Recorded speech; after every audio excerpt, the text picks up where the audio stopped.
भी स्टूडेंट हैं जिन्होंने CGPET का एग्ज़ाम दिया है, आप लोग इंजीनियर बनना चाहते हैं, इस वीडियो में आप सभी को मैं बताऊंगा कि छत्तीसगढ़ में CGPET का गवर्नमेंट कॉलेज का फ़ीस कितना होता है, प्राइवेट कॉलेज का फ़ीस कितना होता है और छत्तीसगढ़ में PET इंजीनियरिंग करने के लिए टॉप 10 कॉलेज कौन से हैं जहाँ पर आप लोगों को बेस्ट एजुकेशन जो है दिया जाता है, एक अच्छी से शिक्षा आप लोगों को दिया जाता है, प्रैक्टिकल बहुत अच्छे से होता है।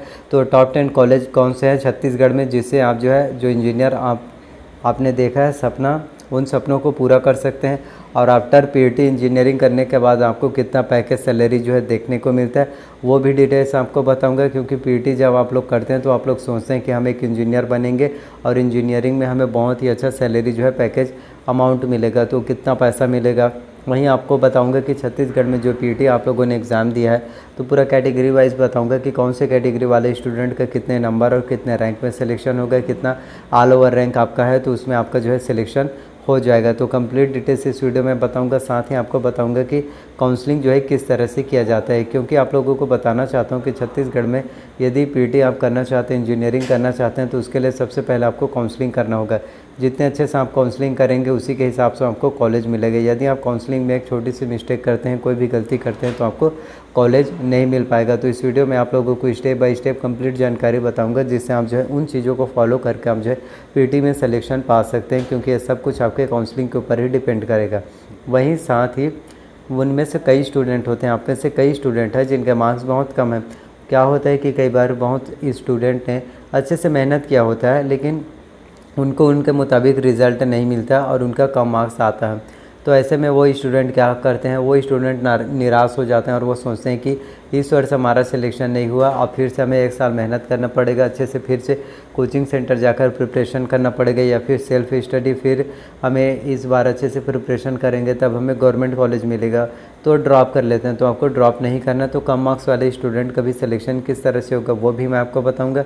और साथ ही आपको बताऊँगा कि आप में से कई स्टूडेंट होते हैं जिनको शुरू में कॉलेज जो सीट अलॉटमेंट हो जाता है उसके बाद वो एक्साइटमेंट में, खुशी में तो वो उस कॉलेज में एडमिशन ले लेते हैं, लेकिन उसको रियलिटी पता नहीं होता, सच पता नहीं होता। रियलिटी का मतलब ये है कि आपको ये पता नहीं होता कि कई स्टूडेंट होते हैं जो उस कॉलेज से बोर हो जाते हैं और वो उन्हें लगता है कि इस कॉलेज में मुझे पढ़ने का मन नहीं है, मैं कॉलेज चेंज करना चाहता हूँ। तो कॉलेज चेंज होता है या फिर नहीं होता उसके बारे में भी आप लोगों को डिटेल्स बताऊँगा। तो लास्ट तक वीडियो को ज़रूर देखना। आप लोगों से यही रिक्वेस्ट करना चाहता हूँ जिससे आप लोगों को हर एक जानकारी जो है PET के संबंध में मिल सके। तो इंजीनियरिंग आप करना चाहते हैं तो बात करते हैं कि छत्तीसगढ़ में PET इंजीनियरिंग के फ़ीस कितना होता है, गवर्नमेंट कॉलेज का फ़ीस कितना होता है, प्राइवेट कॉलेज का फ़ीस कितना होता है। तो आप लोगों को सबसे पहले गवर्नमेंट कॉलेज के बारे में बताना चाहता हूँ। यदि आपका गवर्नमेंट कॉलेज में सिलेक्शन होता है तो 12 से 15 हज़ार रुपये आपको जो है फ़ीस लगता है, साथ ही आपको स्कॉलरशिप बताऊँगा। वहीं यदि आपका प्राइवेट कॉलेज में सिलेक्शन होता है तो 1 साल का आपका फ़ीस होता है, वो होता है आपका 57,500 रुपये।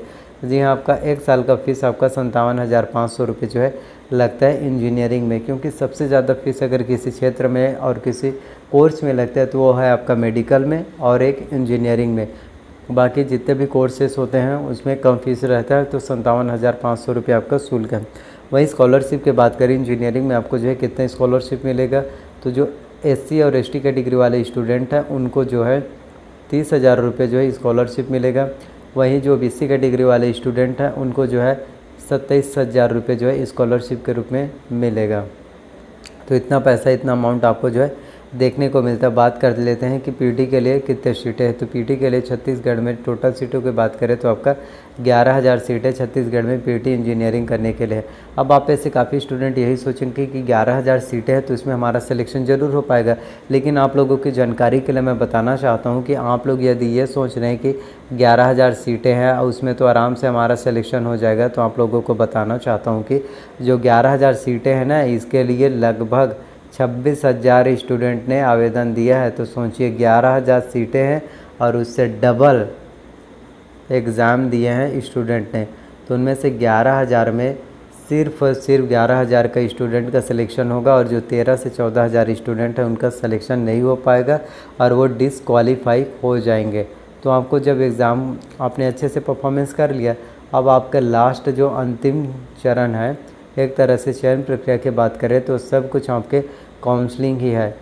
सब कुछ आपके सूझबूझ पर डिपेंड करता है कि कितने अच्छे से कितने बेहतर तरीके से आप जो है काउंसलिंग करते हैं, क्योंकि काउंसलिंग के तरीके आपको पता होना चाहिए। यदि आप अच्छे से काउंसलिंग नहीं कर पाएंगे तो आपको कॉलेज जो है नहीं मिल पाएगा और आप इंजीनियरिंग करने का जो आपका सपना है अपने सपनों को पूरा नहीं कर पाएंगे। तो काउंसलिंग आपको अच्छे से करना है। अब मैं आपको बताता हूँ कि काउंसलिंग जो है किस तरह से किया जाता है। आपको भी उसी तरह से काउंसलिंग करना है जिससे आपको कॉलेज ईजिली मिल जाए।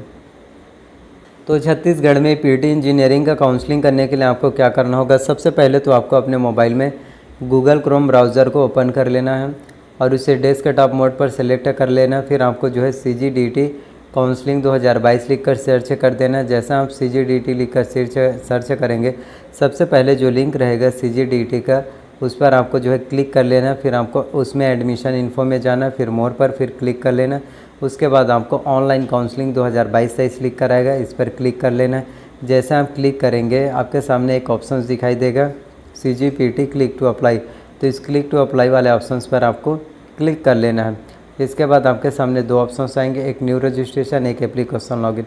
तो सबसे पहले आपको न्यू रजिस्ट्रेशन पर क्लिक कर लेना है। जैसे आप न्यू रजिस्ट्रेशन पर क्लिक करेंगे तो इसमें आपको दो ऑप्शंस दिखाई देंगे, एक अदर स्टेट, एक छत्तीसगढ़। तो आपको छत्तीसगढ़ के स्टूडेंट है तो इसमें टिक कर लेना है, अदर स्टेट के स्टूडेंट है तो अदर पर। उसके बाद आपको एग्ज़ाम नेम डालना है, ईयर डालना है, डेट ऑफ बर्थ डालना है, मोबाइल नंबर डालना है, इंटर पासवर्ड डालना है, कन्फर्म पासवर्ड डालना है। फिर आपका रजिस्ट्रेशन सक्सेसफुल हो जाएगा। इसके बाद आपको एक रजिस्ट्रेशन नंबर दे दिया जाएगा और पासवर्ड भी। तो उसके बाद आपको रजिस्ट्रेशन नंबर, पासवर्ड, इसको क्लिक हेयर टू लॉगिन वाले ऑप्शंस पर जाना है, दोनों को डालना है, साथ में कैप्चा कोड, फिर लॉगिन कर लेना है। उसके बाद आपको अपना पर्सनल डिटेल्स भरना है। फिर आपको पर्सनल डिटेल्स भरने के बाद आपको 3 सब्जेक्ट सेलेक्ट करना है, फिजिक्स, केमिस्ट्री, मैथ्स। फिर 3 सब्जेक्ट सेलेक्ट करने के बाद आपको पेमेंट कर देना है और उसके बाद आप जो है कॉलेज सेलेक्ट करना है आपको। तो काउंसलिंग में आपको जो है 10 कॉलेज जो है सेलेक्ट करना होता है। आप जो है टॉप 10 अपने अकॉर्डिंग जो है कॉलेज सेलेक्ट कर सकते हैं। जिस कॉलेज में आप एडमिशन चाहते हैं उसी टॉप 10 कॉलेज को सिलेक्ट कीजिए। तो आप में से काफ़ी स्टूडेंट होते हैं जिनको इसके बारे में पता नहीं होता, तो 10 कॉलेज आपको अच्छे से सिलेक्ट करना होता है, फिर आपका सिलेक्शन जो है इजीली हो जाएगा। तो ये सब कुछ आपके काउंसलिंग के ऊपर ही डिपेंड करता है। तो जितना हो सके बेहतर अच्छे से अच्छे आप लोग काउंसलिंग करना सीख जाइए, क्योंकि बिना काउंसलिंग प्रक्रिया के आप जो है सही जानकारी नहीं पाएंगे और आपको जानकारी जो है नहीं मिल पाएगा। तो काउंसलिंग आप अच्छे से कीजिए। तो यही प्रोसेस है आपका छत्तीसगढ़ में BSc नर्सिंग का काउंसलिंग का प्रोसेस, सॉरी BSc नर्सिंग का नहीं, PT का काउंसलिंग का प्रोसेस है ये। तो इसी तरह से आप जो है PT इंजीनियरिंग कर सकते हैं। तो आई होप कि जितनी भी जानकारी मैंने PT के संबंध में आप सभी को दिया वो सभी जानकारी आप लोगों को पसंद आए। अगर आप लोगों को PT के संबंध में और कोई भी जानकारी चाहिए, कैरियर ऑप्शंस क्या हैं, जॉब अपॉर्चुनिटीज़ क्या हैं, और जानकारी और डिटेल्स में पाना चाहते हैं तो कमेंट के थ्रू आप जो है जानकारी ले सकते हैं। तो कमेंट करना, मैं आप सभी के कमेंट का रिप्लाई कर दूंगा और ज़्यादा कमेंट आया तो एक वीडियोस बना दूंगा।